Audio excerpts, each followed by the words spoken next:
Hey guys, it's Kari from the Alfred Homestead, and we are loving the cold weather right now. We got down to freezing temperatures this past week, but that did not stop us from getting outside and getting things done. So I wanted to go ahead and take you along and show you everything we were working on this week. So I had an overflow of this black soldier fly juice that needed to be used up ASAP. I have made a video on how we use black soldier flies and their larvae to create a liquid fertilizer. And I had so much on my hands that I was like, it's really time to go ahead and put some in the orchard that we planted earlier this year. I kept about a 1 to 5 ratio from the concentrated liquid to water so that we would have enough to water all of the trees that actually made it. We had a very dry spell this past summer, and so not all of the trees made it. We planted about 35 or 36 different fruit trees, and I would say a solid half made it, but the other half sadly could not make it in that drought that we had. And that's okay because we want the strong ones only, right? We don't want to have to baby these trees for the rest of their lives. We want the strongest ones only. So for example, this is a peach tree. You can hardly see them now because the leaves have all fallen. And the grasses, especially the wildflowers, are all popping up now. So most of them were bare root trees. So they've actually grown quite a bit. You would never know though because they were so tiny when we got them. We have a variety of apples and mulberry trees, plum trees, elderberry. We've got some red bud in there as well.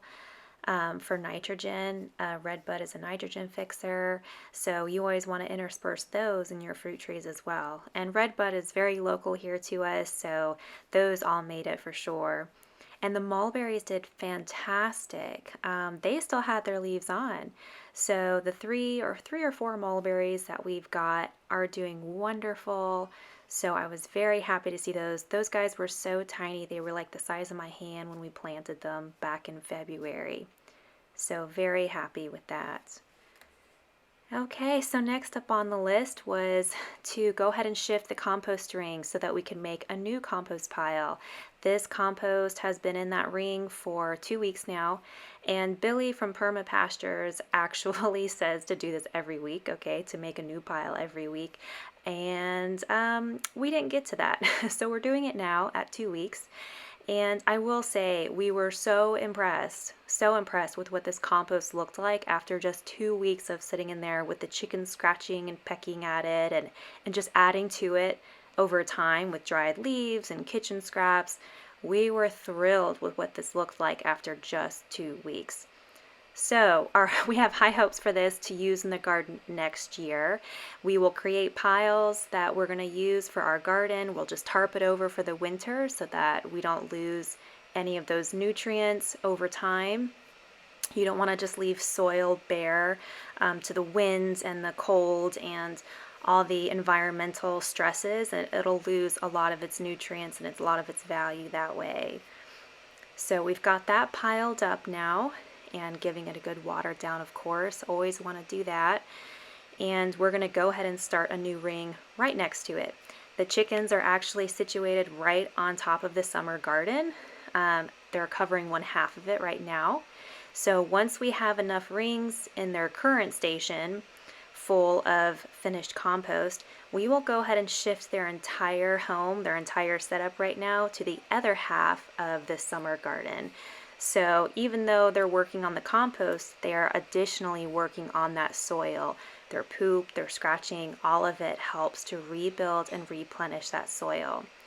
And it's the same thing with these rabbits, guys. We put them on another section, another row of our garden to just kind of get it out of the way, get all the weeds out of the way for us. This is before. Okay, this is what it looked like before we put the rabbits down. And this is after. So they did a lot of work in just a couple of days. Every 2 days, we move them a little bit more. And their droppings, their manure, They eat through everything. I mean, everything that they're doing is also replenishing the soil, just like the chickens. So we're very happy with the work that they're doing.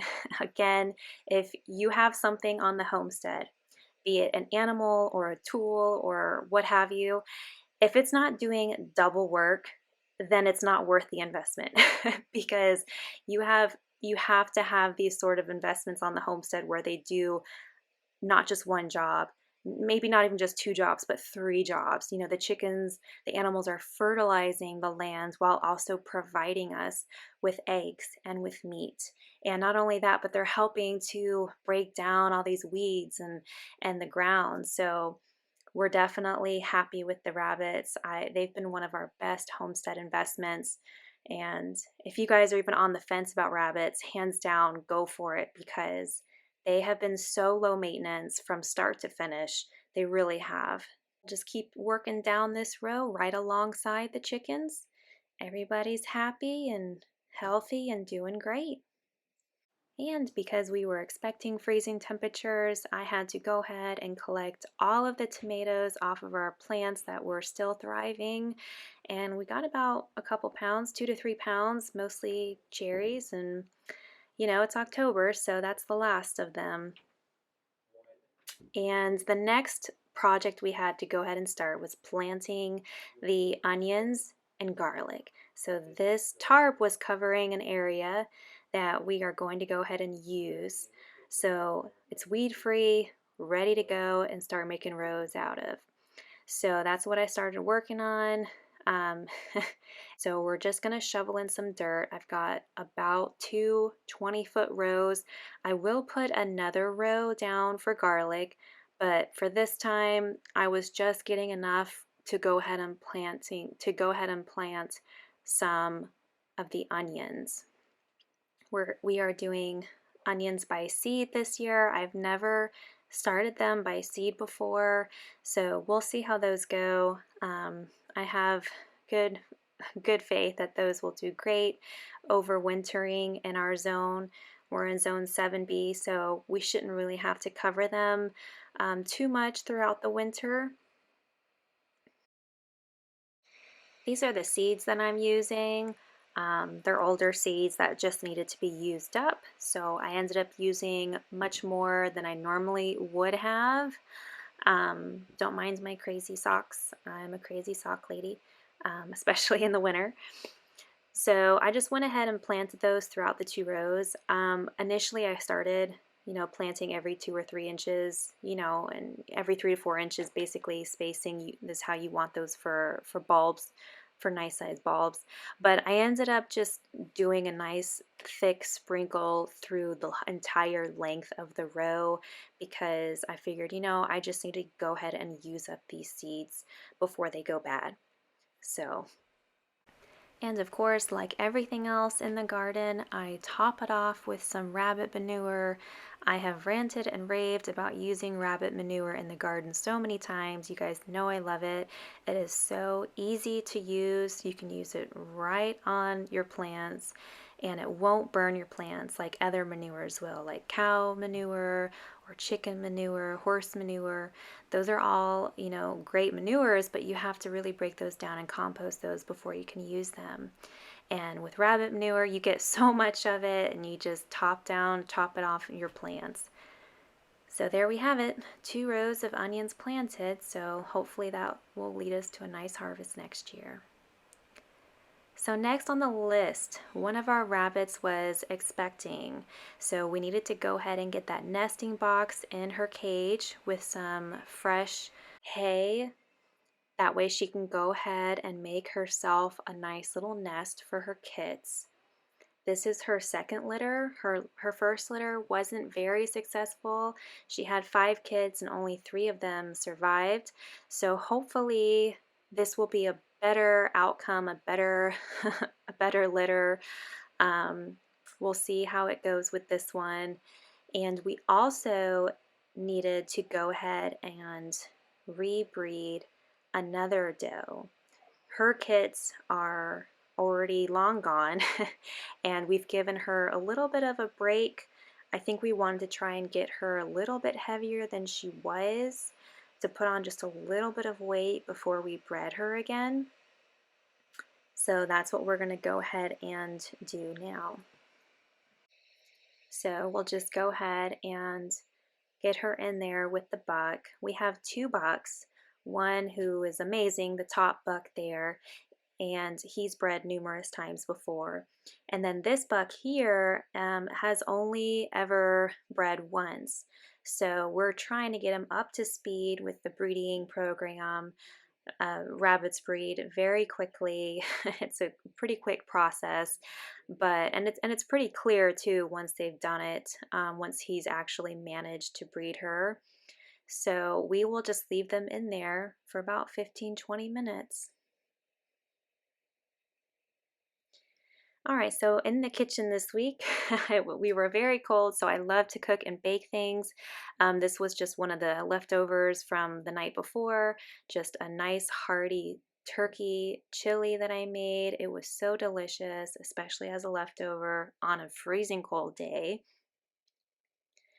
And I went ahead and picked up this bottle of red wine at Aldi. It was on clearance for $3, and I thought, let me go ahead and start another batch of red wine vinegar. I still have some left over, about halfway through the bottle now, but I wanted to go ahead and start another one. So if you haven't done it before, it's really easy. You just take whatever red wine you want. You can pour it, you can just leave it in the container, the bottle if you wanted to. I want more surface area, and I'm going to dilute it by half though. So I went ahead and used this bigger glass container. And you just want to put like a coffee filter on top. If you have a mother from like a previous vinegar batch, go ahead and use that. I recently fed my mother to the chickens. Every, once in a while when I have a lot of mother on my hands, I go ahead and feed it to the chickens. It's healthy for them. So I'm just going to go ahead and let this create its own mother. So I've just got a little napkin tied on top to keep out any like flies or anything weird. You don't want anything going in there and spoiling your batch. And this will generally take about 3 months, maybe to 6 months if you use like a white wine. And you just let it sit. So I'm just going to let that sit for the next 3 or 4 months, and then I'll have a nice red wine vinegar. And I wanted to show you guys my apple scrap vinegar as well. This has the mother still on it. Even though I took out the whole batch of mother, there is a new mother forming already, and it hasn't even been a week. So I'm giving it a nice smell. I've already taken the apple scraps out of this. It still needs to sit maybe another month or so, but it's coming along really nicely. So I needed to go ahead and start getting my garlic to sprout before I plant them. I just bought it back from Costco. I know this stuff sprouts, so I'm just going to use that because I'm not going all the way to Lowe's or wherever to go get planting garlic. So if you haven't done this before and you need your garlic to sprout quick, a little quick method is to take some wet paper towels. I'm just using a kitchen towel, and you can lay your garlic cloves in between this wet cloth and in a warm place. So maybe the top of your fridge or a warm place on your countertops, somewhere that it's warm, and within a couple of days your garlic should sprout. So I'm actually going to go ahead and put this on the heating mat that we have for our trays, because I've just got my transplants in there and they're not doing anything right now. So I'm going to go ahead and put that wet cloth over the garlic cloves and let them sit on that warm heating mat for a few days until they sprout. And then I can go ahead and plant them in the garden.